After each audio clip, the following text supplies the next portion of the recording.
학교 3학년, 그리고 대학교 들어가서 군대 가기 전까지 1년, 그리고 군대 3년, 10년을 이렇게 예배를 드렸었는데 한 번도 예배의 중요성에 대해서 진지하게 생각해 본 적이 없었습니다. 예배를 통해서 내 영혼이 새로워지고 그랬던 경험도 별로 없었던 것 같습니다. 제가 모 교회에 거의 10년 넘게 다녔죠. 제가 전도사가 돼서 다른 교회를 가기 전까지 10년 넘게 다녔는데 목사님 말씀이 기억나는 게 하나도 없어요. 은혜를 받았던 기억이 하나도 없어요. 예배 가운데서 감동을 받거나 그 설교의 말씀을 통해서 영향을 받았던 담임 목사님 말씀은 제 기억으로는 한 번도 없었습니다.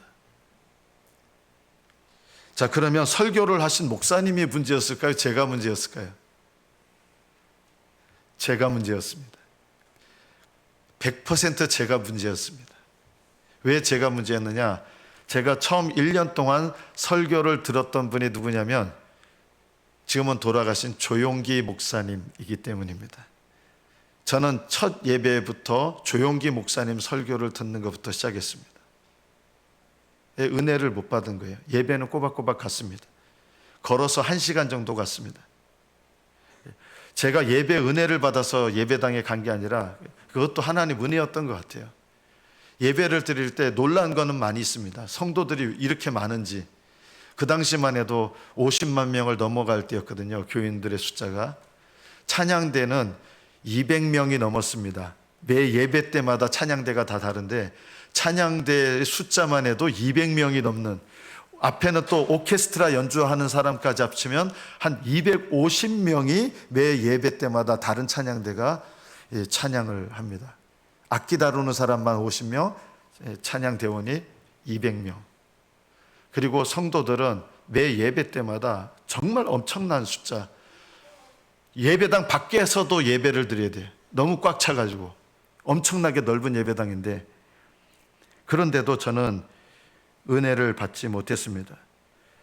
그 예배 드릴 때 이 느낌이 있습니다. 물론 은혜는 못 받았는데 압도되는 어떤 그런 느낌이 있었습니다. 성도들이 기도를 하는데 정말 세상이 떠나갈 것처럼 뜨겁게 기도를 하고요. 한번 기도를 하면 주일 대예배 시간에 우리는 이렇게 소리내서 기도하는 시간이 별로 없는데 이 순복음교회 제가 처음 다닐 때 한 번 기도하면 거기는 한 10분 동안 기도를 합니다. 통성으로 예배 시간에. 그래서 예배 시간이 1시간 반입니다. 딱. 그 중에는 성도들이 자기 죄를 고백하며 기도하는 시간도 한 5분에서 10분 있고 각자가 하나님 앞에 기도하면서 부르짖는 시간이 또 10분 정도 되고 목사님 설교는 은혜는 못 받았지만 대단하신데 이렇게 느낌이 들었습니다. 왜냐하면 설교하시다가 이런 장면을 자주 봤거든요. 어떤 병으로 몇 년 동안 고생하신 분 예수 그리스도의 이름으로 낫습니다라고 선포를 하면 할렐루야 하고 막 자리에서 일어나고, 그리고 자리에서 일어나는 사람들 그 자리에서 치유 선포하시고 치병의 역사가 그 자리에서 일어나고. 놀랐습니다. 저도 예배드리면서 은혜 받는 것은 아니었지만 놀랐습니다. 왜 말씀의 은혜를 못 받았을까요? 제가 거듭난 믿음이 아니었기 때문입니다. 죽어있는 시체는 배고픔을 느끼지 못하는 것처럼 거듭나지 않은 영혼은 말씀에 대한 갈급함이 없습니다. 잠언 27장 7절에 보면 배부른 자는 꿀이라도 싫어하고 줄인 자에게는 쓴 것이라도 다니라. 하나님의 말씀을 향하여 줄인 마음을 가지고 있으면 쓴 말씀 같아도 달게 느껴진다는 게, 달게 느껴진다. 제가 두어 번 금요기도 때도 이렇게 얘기한 적이 있는 것 같아요. 군대에서 예배를 드려보면 저희 때 계급을 압니다. 이등병들은 울면서 예배 드리는 사람은 다 이등병입니다. 그리고 울지는 않지만 눈을 또렷하게 뜨고 예배하는 사람은 1등병들이었습니다. 상병은 듣다가 졸다가 이런 사람들은 상병입니다. 병장들은 어떻게 하냐, 다 그런 건 아니지만 예배 시간 들어오자마자 엎드려 자기 시작합니다. 이런 사람들은 병장입니다. 예배 드리는 모습을 봐도 이 계급을 알 수가 있었어요. 이등병들은 거의 한결같이 울었습니다. 예배 드리면서 그 목사님 말씀이 은혜가 돼서 운 게 아니라 그 예배의 자리에 있다는 것만 해도 감사하고, 이제 그 예배 끝나면, 요즘은 그런 거 없습니다. 너무 자녀들 염려하지 마세요. 예배 끝나고 가면 예배 드리고 왔다고 또 얻어맞을 일이 또 있기 때문에 예배를 드리면서도 고참들한테 맞고, 자기만 맞는 게 아니라 쫄병 기아 빠졌다고 다른 고참들 때리고, 그런 일들이 일어날 것을 알기 때문에 예배 드릴 때 이등병들은요 그냥 시작부터 막 우는 거예요. 예배 드리면서 예배 자체 속에서 또 하나님의 은혜를 경험하게 되고,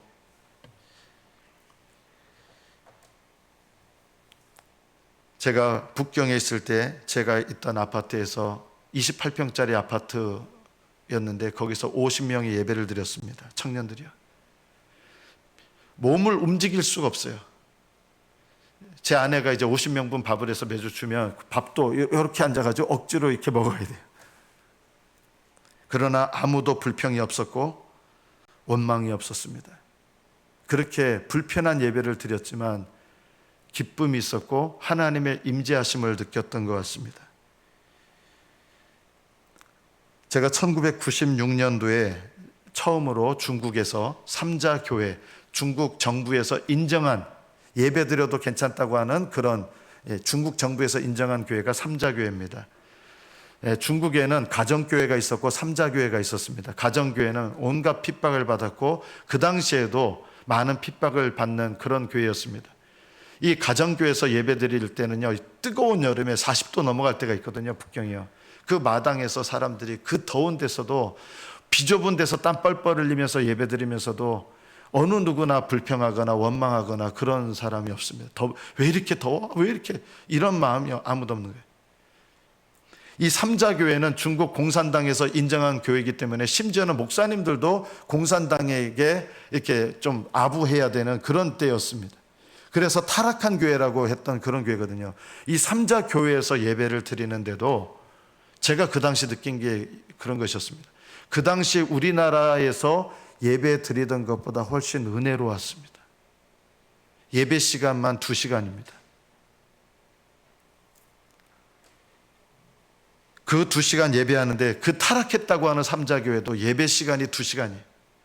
어느 누구도 정말 열악한 환경에서 예배 드리는데도 불평하거나 그런 것이 없었습니다. 한국 선교사님들이 가정교회에 방문하셔서 비밀리에 말씀을 증거하는데 1시간을 전하는데, 이제 1시간 전하면 많이 전한 거잖아요, 우리나라로 보면. 그런데 이 가정교회 사람들이요 붙잡는 거예요. 왜 말씀을 이것밖에 안 전하십니까? 더 전하고 가시라고. 1시간을 전했는데 말씀 더 전하시라고. 가난한 마음들인 거죠. 은혜를 사모하는 마음들. 하나님의 구원의 은혜와 사랑을 경험한 사람들은 하나님께 예배하고 싶어지고 또 하고 싶어지는 게 있는데 기도가 하고 싶어지게 돼 있습니다. 은혜를 받으면 바뀌는 게 있어요. 예배가 바뀌고 예배의 태도가 바뀝니다. 하나님의 사랑과 은혜를 경험하면 내가 하나님께 드리는 게 바뀌어요. 저는 살아계신 하나님을 만나기 전에는 헌금은 의무적으로 드렸던 것 같아요. 의무적으로. 그런데 하나님께 헌금을 드리면서 정말 제 마음을 그 헌금에 담아서 드렸던 적은 거의 없었던 것 같아요. 그런데 살아계신 하나님을 만나고 나니까 하나님께 드리는 헌금도 바뀌더라고요. 뭐가 바뀌냐면 돈이 얼마 없으니까 액수가 바뀌는 게 아니라 그 헌금을 드리면서 하나님 앞에 마음을 담고 싶은 거예요. 그래서 똑같은 헌돈이면 새 돈으로 바꿔가지고 기왕이면 빳빳한 돈을 모으고, 그리고 언제든지 빳빳한 돈이 생기면 그걸 하나님께 드려야겠다고 성경책 뒤에다 이렇게 봉투를 만들어가지고 거기에다 빳빳한 돈이 생기면 그 봉투에다 꼭 먼저 넣어놨습니다. 하나님께 이거 헌금으로 드리겠다. 제가 군대를 제대하고 처음으로 살아계신 하나님을 제 삶에서 경험했을 때 하고 싶어진 게 2가지가 있었습니다. 기도가 하고 싶어지더라고요. 그리고 예배가 드리고 싶어졌어요. 살아계신 하나님을 만나니까 기도가, 저는 그전에는 기도하고 싶은 생각했던 적이 없었거든요. 예배를 드릴 때 예배 드리면서 그렇게 기쁘게 예배 드렸던 적이 거의 없었어요. 저는 남들한테 얘기를 못 했는데 제 아들도 언젠가 이런 고백을 저한테 했어요. 제가 똑같은 그런 고민을 했거든요. 하늘나라 가면 1시간 예배 드리는 것도 지겨워 죽겠는데 하늘나라는 영원히 예배 드린다고 하니까 하늘나라가 별로 천국 같지가 않은 거예요.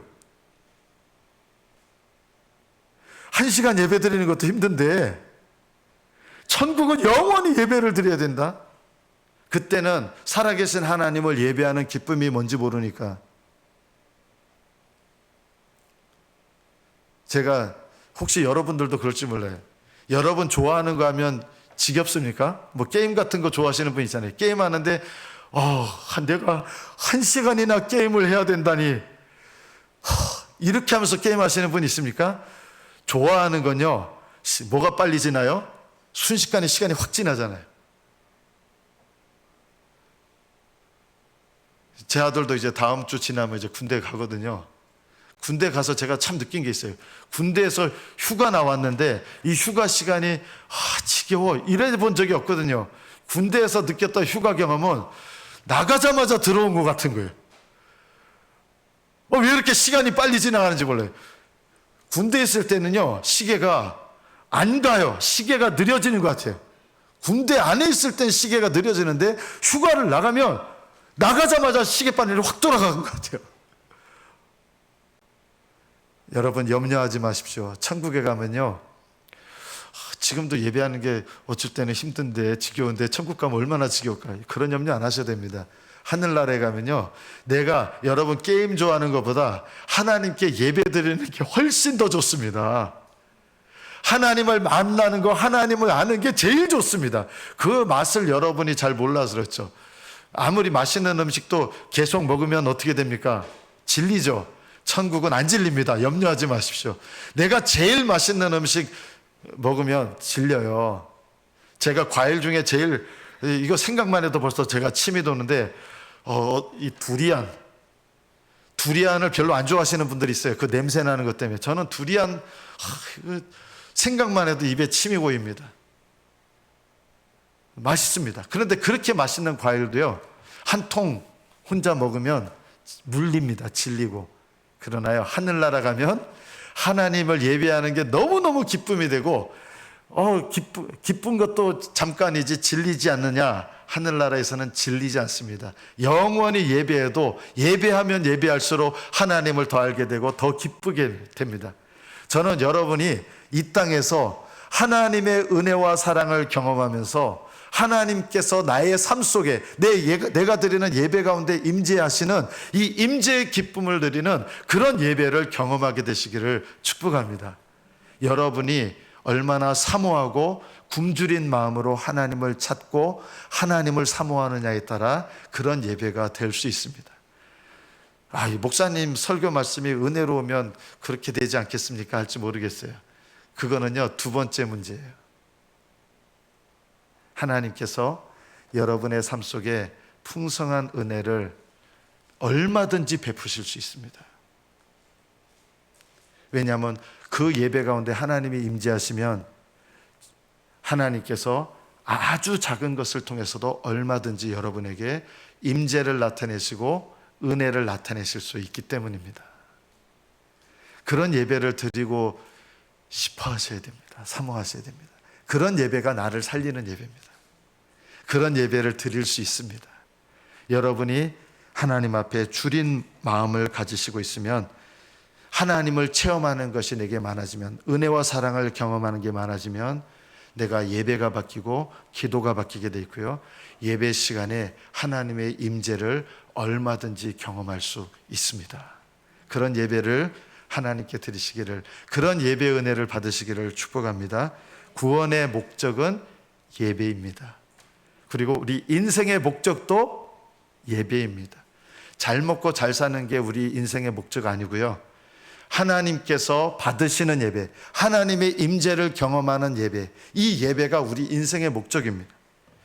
이런 예배를 드리려면 우리가 무엇이 필요할까요? 첫 번째, 나를 살리는 예배를 드리시려면 여러분이 예배를 드리실 때 하나님을 아는 것, 안다는 건 머리로 아는 걸 말하는 게 아니에요. 하나님이 나에게 찾아오셔서 하나님의 임재를 내가 경험하는 것, 하나님의 임재를 경험하는 것을 통해서 하나님을 경험하여 아는 것, 이것이 하나님을 아는 것입니다. 예배에 있어서 제일 중요한 게 뭐냐? 하나님을 아는 것입니다. 하나님을 알려면 어떻게 됩니까? 저도 그렇게 하나님을 만나고 싶어요. 여러분이 예배를 통해서 하나님을 알려면 여러분에게 먼저 변화되어야 될 것이 있습니다. 뭐가 바뀌어야 될까요? 여러분이 하나님을 중히 여기는, 하나님을 아주 중히 여기는 그런 마음을 가지셔야 됩니다. 이것이 하나님을 아는 예배에 있어서 가장 중요한 것입니다.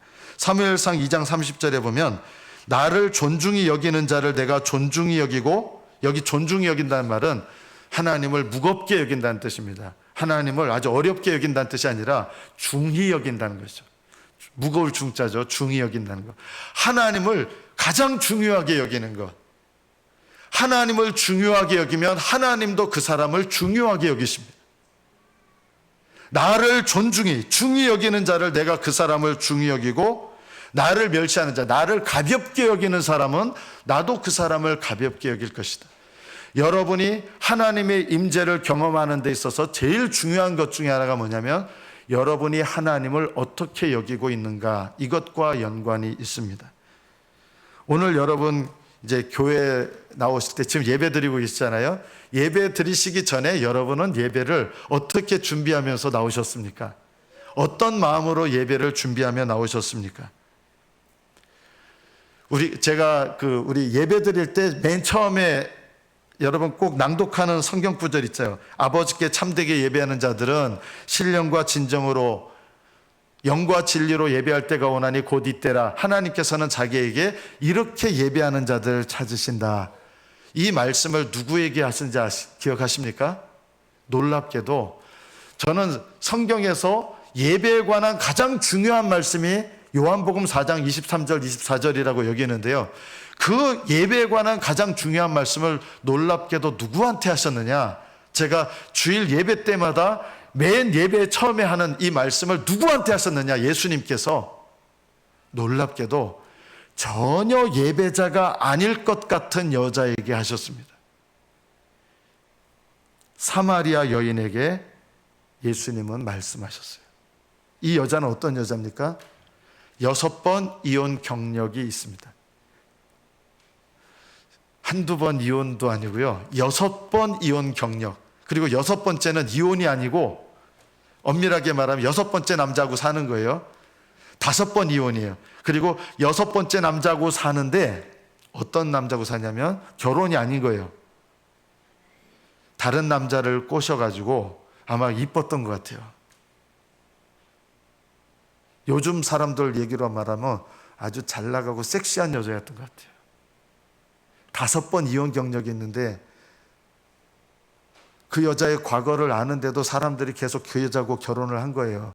왜냐하면 남자들 보기에 너무너무 이게 인간적인 눈으로 보면 이뻤던 여자인 것 같아요. 5번 이혼 경력에 6번째는 남의 남자, 멀쩡한 집을, 가정을 파괴하고 그 남자, 아내가 있는 남자를 꼬셔가지고 6번째 살고 있는 중이에요. 세상에 이런 못된 여자라고 안 하죠. 보통 이러면요. 뭐라고 합니까? 욕을 하잖아요. 못된 여자라고 안 하고 못된 년이라고 하죠. 그런 여자였어요. 이런 사람이 하나님께서 찾으시는 예배자가 될 수 있습니까? 이런 천하의 못된 것이. 그런데 결과적으로 보면 모든 사람들이 손가락질하는 여자였는데요. 주님께서 찾으신 예배자가 되었습니다. 이 여인에게 어떤 일이 일어났기 때문에 주님께서 찾으신 예배자가 된 거예요?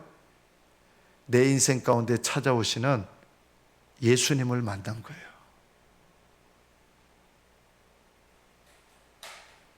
내 인생 가운데 구원의 주님으로 찾아오신 예수님을 만나서 그 구원의 감격을 안 거예요. 나를 구원하신 예수님을 만난 거예요. 그 만남이 있으니까 이 여인이 드리는 예배가 어떤 예배가 됩니까? 영과 진리. 영은 성령님이시거든요. 거듭난 영이거든요. 이 여인이 누구나 손가락질하는 추잡한 인생을 살아왔던 여자였는데 그럼에도 불구하고 예수 그리스도를 만나서 구원받은 사람이 됐어요. 진리로 예배하는 자가 됐어요. 뭐가 진리입니까? 나를 구원하는 복음의 진리가 진리잖아요. 이 여인은 예수님을 만나서 진리를 경험한 거예요. 영과 진리로 예수님을 예배하는 자가 된 거예요. 제사장들이 멋들어진 옷을 입고 형식을 갖춰가지고 드리는 그런 예배는 하나님이 혐오하시고 안 받으시고 책망하시는 일이 많았는데, 이 누구나 손가락질했던 이 여인이 예수님을 만나서 참 예배자가 돼서 주님께서 이 여자를 참 예배자로 받으신 거예요. 우리가 하나님께서 하나님을 아는 예배를 드리려면 우리가 뭐가 필요할까요? 여러분 마음속에 여러분을 찾아오시는 구원의 주님을 만나는 은혜가 있어야 됩니다. 어떻게 만납니까? 내가 하나님 앞에 죄를 깨닫고 고백할 때 만납니다. 오히려 하나님 앞에 부끄러운 내 모습을 있는 그대로 깨달을 때 만납니다. 죄를 많이 짓는다고 만나는 게 아니라 주님이 찾아오셔서 죄된 내 모습을 깨달을 때 주님을 만나는 거예요. 이런 만남 속에서 주님께서 그 사람을 예배자로 받으시고, 그 사람이 내 죄를 깨닫고 회개하는 마음을 여러분이 갖고 있다면 하나님은 그 사람의 예배를 기쁘게 받으십니다. 요즘에 예수님께서 옛날에 했던 일을 똑같이 하면 어떤 일이 일어납니까? 예수님은요, 같이 식사를 하셨는데 어떤 사람하고 같이 식사를 하냐면, 몸 파는 여자들, 전직 몸 파는 여자들이 예수님이 같이 밥 먹자 해가지고 창녀들하고 같이 예수님 밥 먹으시고, 사람들이 누구나 손가락질하는 제일 죄인들, 아주 손가락질, 저것들이 인간이야? 이런 손가락질하는 사람들을 예수님이 불러다가 같이 식사를 하시면서 그들과 같이 기뻐하셨어요. 이게 예배거든요.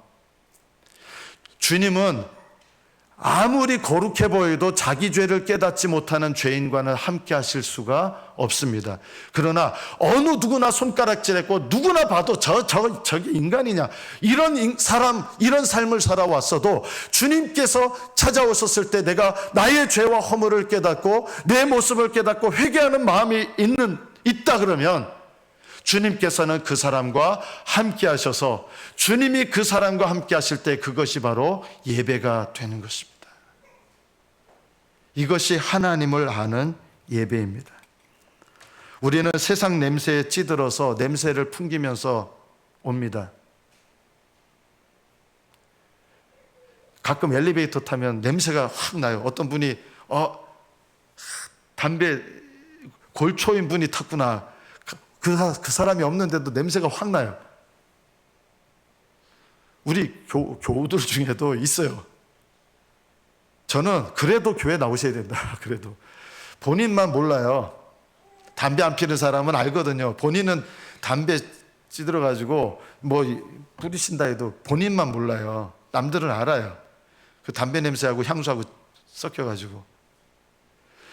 그렇게 가리려고 하는 것보다 오히려 하나님 앞에 그냥 정직하게 내 죄를 깨닫고 하나님 앞에 회개하는 마음으로 나오면 오히려 주님은 그 사람을 주님께서 기쁘게 받으시고 용서하시고 새롭게 하시는 거예요. 이게 예배예요. 하나님 앞에 가리려고 하시는 분들은요, 하나님을 아는 예배를 드릴 수가 없어요. 그러나 오히려 내 모습을 있는 그대로 하나님 앞에 드러내고 고백하고, 그것 때문에 내가 수치를 당해도 하나님 앞에 내 모습을 정직하게 고백하며 나오면 그것은 하나님이 만나주시는 진짜 예배가 됩니다. 저는 저와 여러분이 그런 진짜 예배를 드리시기를 축복합니다. 이런 예배가 하나님을 아는 예배가 됩니다.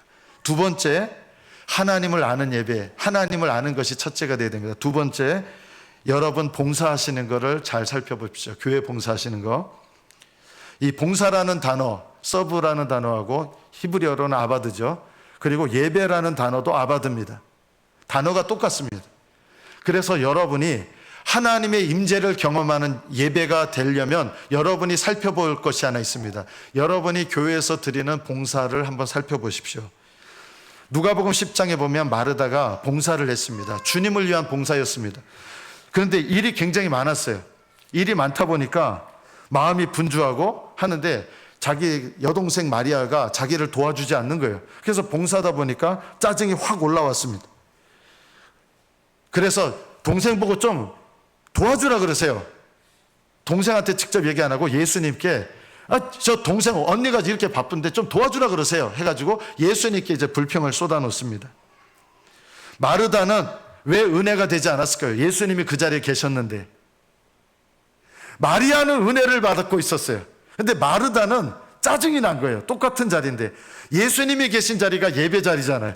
마리아는 은혜를 받고 있는데 마르다는 그냥 짜증이 밀려오고 막 화가 나는 거예요. 왜 그렇게 됐을까요?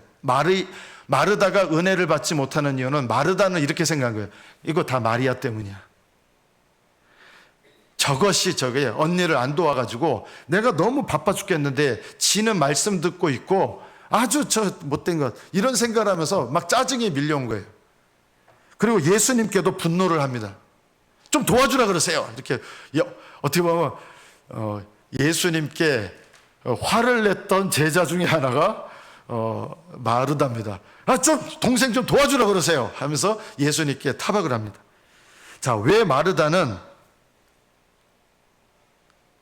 주님을 위하여 음식을 준비했는데 왜 기쁨이 되지 않았을까요? 이것을 우리가 돌아봐야 됩니다. 마리아 때문이었을까요? 또 일이 너무 많아서 그랬을까요? 어떤 분들은 그래요. 마리아처럼 너도 설교 들어. 이러면 어떻게 되겠어요? 그게 아니에요. 너 일이 너무 많아가지고 그래. 그거 관둬. 이렇게 얘기해요. 그거는 올바른 방법이 아니에요. 마르다가 이 봉사를 내려놓는 게 은혜를 회복하는 방법이었을까요? 그것이 아니었다는 걸 우리가 알 수 있어요. 어떻게 회복했을까요? 마르다가 그때도 예수님이 몇 가지만 해든지 한 가지만 해도 좋으니라. 마리아는 이 좋은 편을 택하였으니 빼앗기지 아니하리라. 이 좋은 편은 말씀 듣는 거고 나머지는 봉사하는 겁니까? 그건 완전히 잘못된 해석이에요. 좋은 편은 뭘 말합니까? 하나님께서 기뻐하시는 일을 내가 기쁘게 감당하는 게 좋은 편입니다. 설교 듣는 것만이 좋은 편이 아니에요. 하나님이 기뻐하시는 일을 내가 기쁜 마음으로 감당하는 것, 이게 좋은 편을 택하는 거예요. 여러분이 봉사하실 때 기쁨이 없다 그러면 그런 봉사 때려쳐 이렇게 하시는 게 올바른 방법이 아니에요. 왜냐하면 봉사가 너무 많아가지고 봉사를 때려치면 은혜가 될까요? 그런 분은 은혜가 더 안 되더라고요. 그나마 잡고 있는 끈조차도 끊어져요. 그럼 어떻게 해야 됩니까? 좋은 편을 택하는 방법이 뭡니까? 마르다에게 그 말씀이 있습니다. 오빠 나사로가 죽었습니다. 그리고 오빠 나사로가 살아났습니다. 그 놀라운 장면을 경험하게 됩니다. 전혀 살아날 거라고 생각을 못했죠. 그런데 오빠 나사로가 살아난 거예요. 얼마나 감격적이었겠어요. 저도 이제 안 그럴 것 같은데 이제 한 주간 있으면 아들이 이제 군대 간다니까 이게 죽으러 가는 것도 아닌데 왠지 마음이 좀 그래요. 아빠라서 그런가 봐요. 마음이 좀 그래요. 약간 울적하기도 하고. 근데 오빠가 죽었잖아요. 죽은 줄로 알았던 오빠가 살아날 가능성은 조금도 생각해 본 적이 없어요. 그 부활의 놀라운 일을 보고 나서 그 다음에 바뀐 게 있어요. 마르다가 그전보다 더 일을 많이 하게 됐습니다. 예수님 오빠 나사로 부활 기념 잔치를 다른 집에서 하는데요. 집이 작았으니까 다른 집에서 했겠죠. 준비하는 손님들이 너무나 많았던 거예요. 더 하는 일이 많았어요. 그런데요, 놀랍게 달라진 게 있어요. 그전보다 하는 일이 더 많았는데 마르다가 어떻게 봉사를 했느냐? 요만큼도 불평하지 않았습니다. 요만큼도 원망하지 않았습니다. 하는 일이 그전보다 더 많아졌는데도 기쁨으로 하게 됐습니다. 뭐가 달라졌습니까? 주님께서 베푸신 은혜를 경험하니까 뭐가 달라져요? 봉사하는 게 달라진 거예요. 은혜를 받으면 봉사가 달라집니다. 봉사를 끊는 게 능사가 아니고요. 왜 내가 봉사하는데 기쁨이 없고 누가 미워 보이고 누구 때문에 화가 나고 왜 그렇게 되느냐?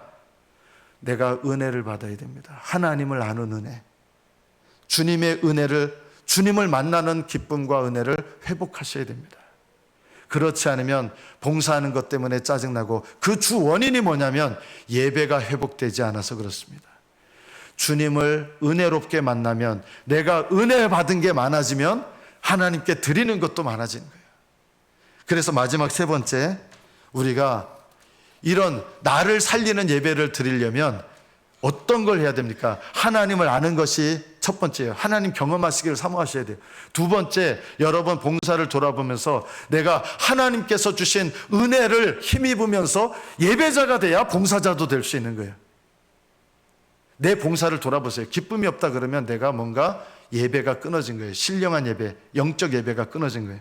세 번째, 내가 하나님께서 주시는 이 나를 살리는 예배를 내가 경험하려면 뭐가 필요할까요? 내 일상적인 모든 삶과 연관이 있습니다. 오늘 본문에 보면 너희 몸을 하나님이 기뻐하시는 거룩한 산제물로 드리라. 이는 너희가 드릴 영적 예배다. 여러분의 모든 일상생활을 한번 돌아보십시오. 여러분 직장생활 하실 때 어떤 마음으로 직장생활 하십니까? 여러분 이 주부들 계시잖아요. 절반 이상 주부시잖아요. 가사 일을 할 때 여러분 어떻게 하십니까? 마르다처럼. 마르다도 사실은 일하다가 어느 때 보면 제가 아내 입장에서 보면 그럴 것 같아요. 바빠 죽겠는데 아무도 날 도와주지 않아. 그냥 먹기만 해. 먹어도 감사를 안 해. 이러면 하다가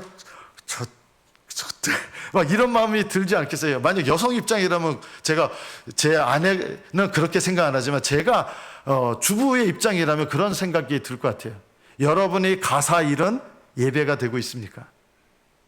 남성분들이라면 여러분 직장 일이 예배가 되고 있습니까?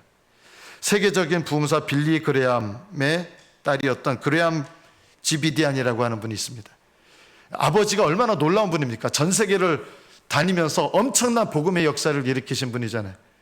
그런 아버지에 비해서 자기는 어떤 모습이었냐면 가정주부로 그냥 가정일에 너무나 치이고 가정일에 너무 바쁜 거예요. 비참한 거예요. 어떻게 보면. 이분의 쓴 이야기예요.